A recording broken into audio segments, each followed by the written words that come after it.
Быйыл ораза наурыздың 11-не басталады. Қасиетті ай адамға рухани тұрғыдан ғана емес, денсаулықтың жақсаруына да үлкен әсер етеді.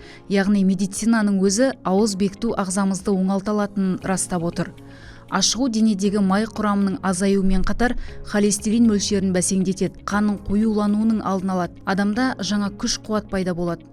Жалпы оразаның денсаулыққа пайдасы ұшан теңіз. Күйзелістен сақтайды, есте сақтау қабілетін жақсартады, жаңа клеткалар пайда болып, ағза жасарады. Бүйрекке, өтке, құм, тас жиналудың алдын алады. Кез келген адамды төзімділікке, сабырлыққа, қанағатшылдыққа үйретеді. Ауыз бекіткен адам оның шарттарын да ескеру керек.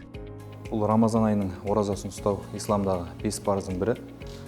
Бұның парыз болу шарттары, бұл кімдерге міндет деген сұраққа келетін болсақ, әрбір балиғатқа толған, ақыл есі дұрыс және мұсылман адамға парыз. Оразаға орай аймақта әртүрлі іс-шаралар өткізу жоспарланған, яғни қасиетті айдың қадірін насихаттауға бағытталған бейнероликтер түсіру, жарапазан айту эстафетасын жүргізу, жас отбасыларға кеңес беру, Рамазан айында ішімдік сатылмасын акциясын ұйымдастыру қолға алынбақ. Берекелі айда игі істеріміз бен жақсы амалдарымыз молынан болсын.